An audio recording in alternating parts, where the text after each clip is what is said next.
Now I'm sure a lot of you guys, like me, have been trying to unlock all of the new weapons that have come with the latest DLC, and there are a lot that you can choose from. 11 new weapons overall, and 8 of those have 2 variants each, so that's a lot of assignments for you to be completing. I went with some of the easy ones first, like the SMG08 Factory and the Fedorov Avtomat Trench, but then I wanted to step it up a little bit and go into uncharted territory and try and unlock the new MG14 17 machine gun.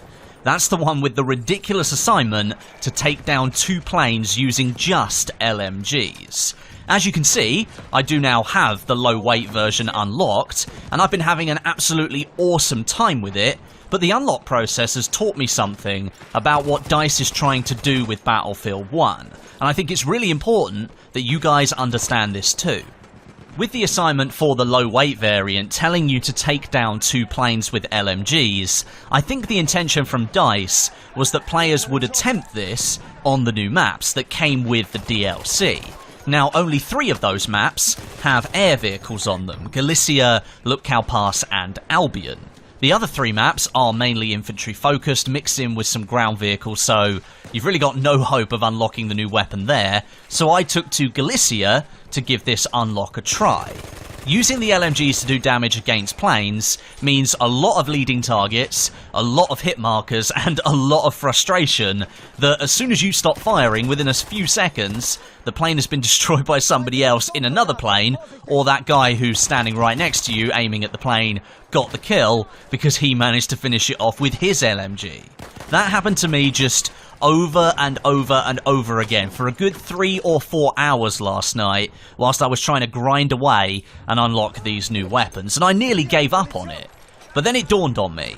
There was a severe lack of AA Cannons on this new map, and that might lead into why we're using our LMGs here.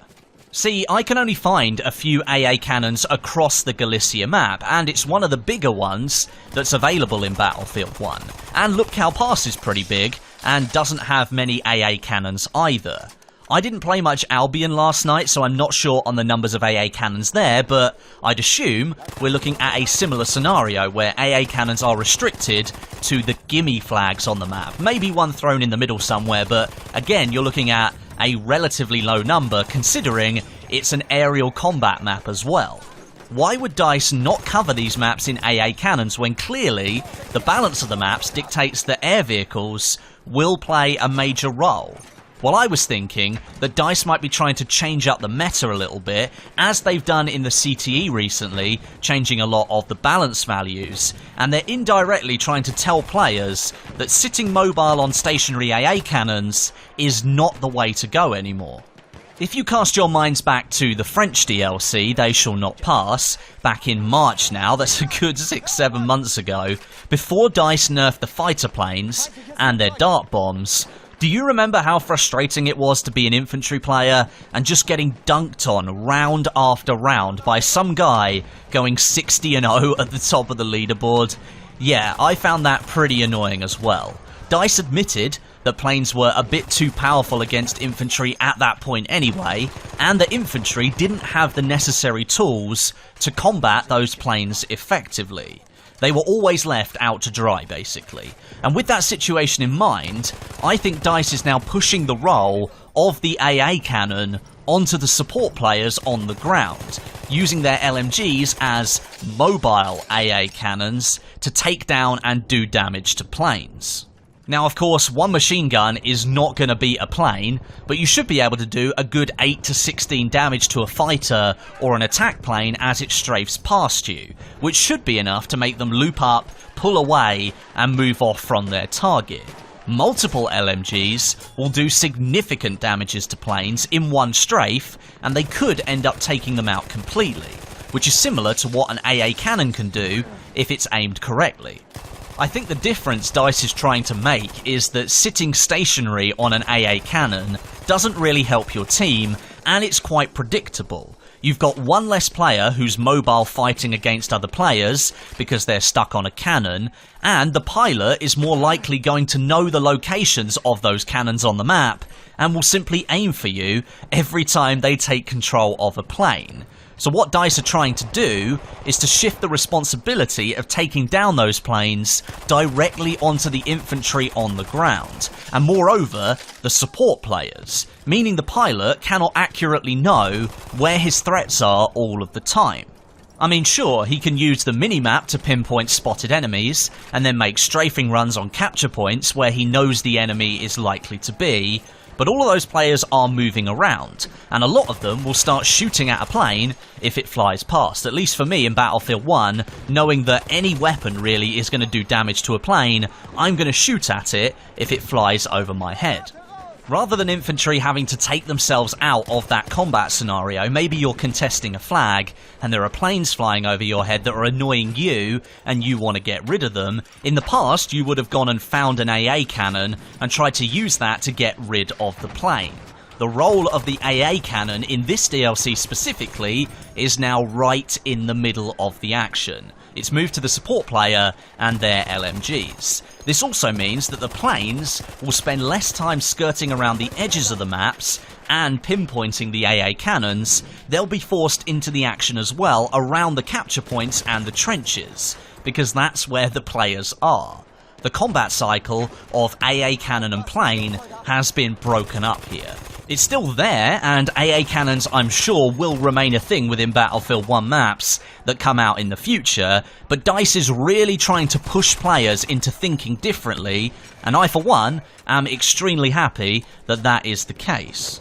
The reason I think that is because it's actually really fun to use primary weapons against planes, especially with the LMGs, which have bipods. If you spot a plane going for a strafe nearby you, you can prone, pop up the bipod, and then just go to town with the bullets on that wooden fuselage. The assignment to unlock the MG14 is designed to tell you that that's what you should be doing from now on. And once you get your hands on the MG14 and you continue to try and take down planes, you'll understand exactly why DICE has been trying to tell you to do that in the first place. The new MG14 just absolutely shreds planes and infantry on the ground, and its most valuable asset is that bipod. The gun has a lot of recoil to balance out its extreme rate of fire, but you can almost totally negate that recoil by bipodding the weapon behind cover or proning down, and the thing just becomes a laser beam. It's so much fun to use. Anything inside about 30 to 40 meters and you'll probably get away with not using the bipod, but anything longer than that, get the thing bipodded behind cover or just prone down, and you can take out so many people with this brand new gun. It is such a laugh to use this thing. And that's not to mention that once DICE get their new weapon balance patch into the main game soon, that's the one that's on the CTE right now, at the moment all of the LMGs will be buffed, with their maximum and their minimum damages being increased. Now, of course, the CTE, there's no guarantee that that kind of stuff will make it into the final game, but DICE appear to be going headstrong with this and trying to make some changes to the time to kill. And that is only going to strengthen this new meta of LMGs versus planes. And it's going to make all of the LMGs much more competitive overall against other automatic weapons like the SMGs from the assault class. I think we can all agree that the support class has not really had as much love as it's needed so far, but with these new changes coming very soon, I believe, and this new MG14 machine gun, it's now a really, really good class to use, especially in the new DLC maps. So it appears that LMGs are becoming the new AA cannons of Battlefield 1. And I'm happy that's the case. If the gameplay centers more around the objectives than it did before, then that to me means the game is being played as it was meant to be played. Let me know what you think of some of the new weapons that are being added. I'm loving this new MG14, but also I'm enjoying the breath of fresh air that the Fedorov has given to the medic class. I can be so much more aggressive with that weapon. If you missed my video yesterday on the Fedorov, you can check that out, linked in the description. But leave me some comments down below, and as always, I'll be down there reading just as many as I can. But until next time, my name is Westy, and I'll catch you guys in the next video.